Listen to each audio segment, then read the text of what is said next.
भाव मानणारी माणसं आहेत। आपल्याला उद्याच्या काळात राज्य करायचंय। राज्य करत असताना सगळ्या माझ्या माता माऊली असतील, माझा प्रत्येक सर्वसामान्य माणूस असत, प्रत्येकाला वाटलं पाहिजे माझं शहर आहे, माझी नगरपालिका आहे, माझी निवडणूक आहे किंवा माझी माणसं आहेत, माझ्या शहरामध्ये माझा विकास झाला पाहिजे।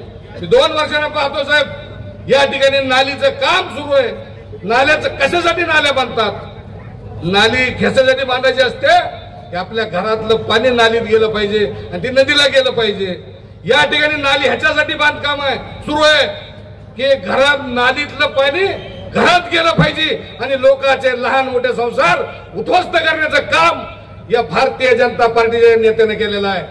असे माणसं तुम्हाला सांभाळून चालणार नाहीत। असे माणसं खड्यासारखे इच्छून तुम्हाला बाजूला ठेवावं लागतील। तुम्हाला मुद्दाम सांगतो, एक गोष्ट सांगतो, एक एसटी मध्ये एकदा प्रवास करणारा एक प्रवासी होता। 2 प्रवासी एका सीटवर बसलेत आणि चलत चलत्या दोघांचं जोरात भांडण झालं। एक जण म्हणते खिडकी खाली कर, एक जण म्हणला खिडकी वर कर। मग कंडक्टरला वाटलं कुणीच भांडण सोडून कंडक्टर मागून पुढे गेला आणि ते म्हणले कशामुळे भांडण? साहेब म्हणले ही सांगलं म्हणले काच खाली कर, मला थंडी वाजायची।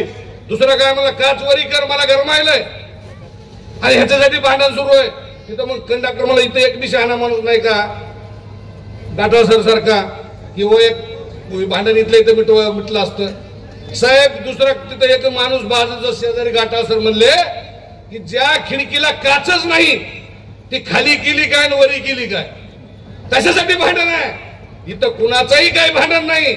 या ठिकाणी भांडण हे विकासाचं भांडण आहे आणि खऱ्या अर्थानं जर अंबाजोगाईमध्ये विकास आणायचा असेल तर त्याचं खंबीर नेतृत्व या ठिकाणी राजकिशोर पापा मुदे, बबन भैया लोमटे यांचे सर्व सहकारी, असंख्य सहकारी आहेत। अतिशय चांगलं प्रभावीपणानं काम करणारी ही नगरपालिका आम्हाला बघायची आहे आणि पैसे देणाराच माणूस आदरणीय या ठिकाणी अजितदादा पवार साहेब आहेत। दोन्ही राष्ट्रवादी आहेत। आम्ही आदरणीय शरदचंद्रजी पवार साहेबांच्या माध्यमातून आम्ही काम करत असताना त्यांचाच मुलगा अजितदादा पवार आहेत। ही शक्य बापाचं लेकाचं भांडण किती दिवस असतंय? हे भांडण बाहेरच्यासाठी असावं पण विकासासाठी या शहरामध्ये भांडण केलं जाणार नाही। विकासाच्या मुद्द्यावर आम्ही सर्वजण एकत्र येऊन अंबाजोगाई अतिशय गतिमान विकासाचा सांस्कृतिक चेहरा जपला पाहिजे।